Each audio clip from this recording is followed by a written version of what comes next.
Welcome back, everybody, to the season finale of Ship-Faced Titanic.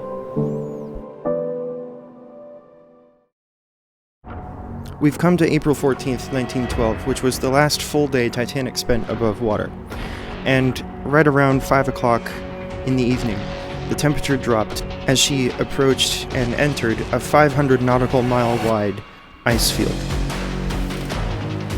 A handful of hours later at 11:40 p.m., Frederick Fleet, who was in the crow's nest, spotted an iceberg ahead of him and warned the bridge with 3 sounds of the bell. Immediately, First Officer Murdoch ordered evasive maneuvers. He turned the rudder hard to starboard to try to turn out of the iceberg's way. But what he didn't understand was that Titanic's rudder was grossly disproportionate to the rest of her dimensions. In sea trials, it took Titanic up to 7 miles to make an about turn. He then also ordered full astern. For a steamship, this was detrimental to turning ability. This is because the world hadn't yet figured out how to make a turbine engine turn in reverse. So, the center propeller here remained still, reducing the water pressure over the rudder, which is what allows a ship to turn. On top of that, in the order to reverse the engines, the only 2 remaining propellers spun in the opposite direction.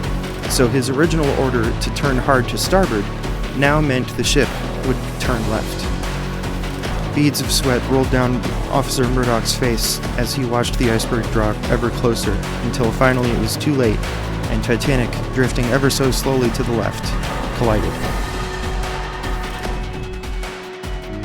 As I mentioned in the first part of this trio of videos, one of the things left behind when Titanic left the dock in Southampton too early was extra pairs of binoculars. As a result, the entire ship, with 1,200 crew, had only 1 pair. And 5 minutes before the ship saw the iceberg, the binoculars had changed rounds from the crow's nest to the stern. On top of that, Captain Smith, pictured on the right here, retired to his cabin and went to sleep. This is important because Captain Smith was held in such high regard for his safety standards at sea that passengers on Titanic had actually rebooked their vacations to ensure they were on a ship with him in command. And 5 minutes before the ship saw the iceberg, he had left the bridge. For a grueling 45 seconds, Titanic pierced open her side with the iceberg, tearing open no less than 5 watertight compartments. It's important to note, and it is something I alluded to in the first of these 3 videos, that Titanic's watertight compartments didn't go any higher than D-deck. On top of that, the steel plates in Titanic's hull were put together with what are referred to as white-hot rivets. It was common practice, and is true, that red-hot rivets improve the strength and structural integrity, but heating the rivets, in fact overheating the rivets to be white-hot, makes them weak and brittle, which equated to, upon impact with the iceberg, entire hull plates crumbling off the ship. The rivets shattered upon impact. And Dr. Robert Ballard, the scientific explorer who discovered Titanic, compared these white-hot rivets to putting Titanic together with glass nails. At 12:15 in the morning, Captain Smith ordered the first distress signals to be sent. At this point, it was CQD, come quick, distress. The nearest ships to Titanic seen here did respond. However, not all of them were able to turn around and make it. Some of them, like the Californian, were surrounded by ice. Olympic, however, Titanic's twin, was about 500 nautical miles away. Despite this great distance, the crew and passengers of Olympic decided that they would try as hard as they could to come to their aid. The real hero of the story, though, was RMS Carpathia. An aging ship, Carpathia was definitely not on her maiden voyage. Designed with a top speed of 12 knots, Carpathia was not going to be winning any races. However, on this chilly Atlantic night, the crew and passengers of Carpathia also wanted to do as much as they could to help, and Captain Arthur Rostron decided to cut off all unnecessary steam that wasn't going to the engines and reroute it back to the engines. As a result of his revolutionary thinking, the ship, designed never to go faster than 12 knots, made 17. Even with this incredible achievement, it would still take Carpathia 4 hours to reach Titanic. By 12:45 a.m., Titanic had noticeably sunk into the water. Every 5 minutes, her crew was ordered to fire distress rockets, seen here. The problem with these distress rockets, though, is that they're white. Another item left behind when they left Southampton too early were the properly colored red distress signals. By this time, almost half of Titanic's lifeboats had left, leaving her passengers on board with the horrible realization that they may not leave. Those who tried to get into the remaining lifeboats were separated from their families, as the panic decayed the order from women and children first to now women and children only at gunpoint. After the last lifeboat left, leaving her decks empty, those remaining on board, some incredibly brave 1,300 souls, burst out in song and sang "Nearer, My God, to Thee" with the band. The families of the soon departed in the lifeboats, who had nothing to do but watch, wrote love letters seen here.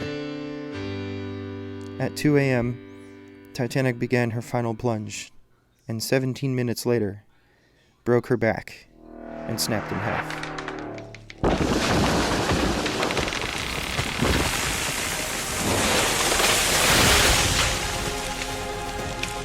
It's important to note and remember that not a single engineer survived.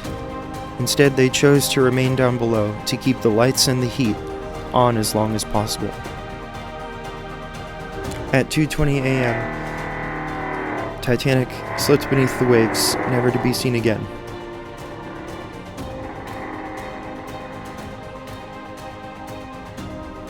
I mentioned Molly Brown earlier in the second video, received a nickname the Unsinkable Molly Brown. This is because she was in Lifeboat 6 after the ship sank, and Quartermaster Hitchens, who was in charge of that lifeboat, refused to go back to help and pick up more survivors. Molly Brown stood up after he told her to shut up, and grabbed an oar, smacked him overboard, and rowed to the nearest survivors in the water to help them. Her efforts saved an additional 6 people.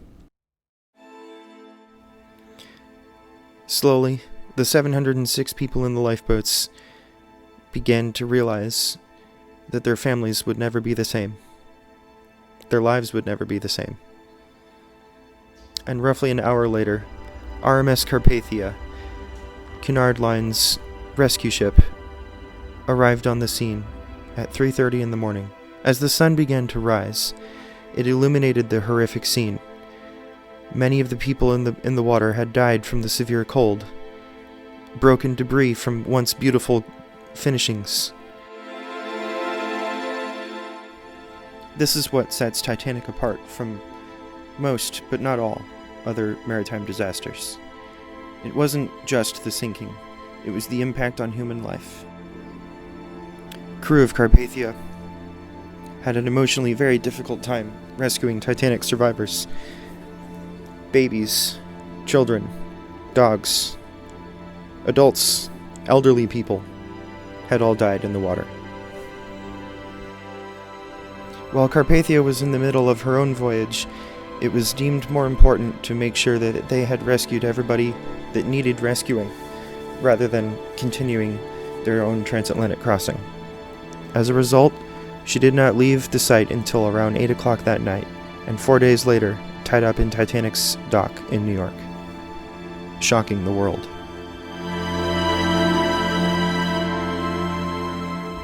So hopefully you know now a little bit more about Titanic than what popular culture leads everybody to believe.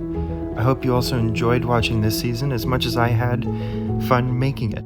Please like and subscribe to Shipfaced, and tune in next week for Season 2.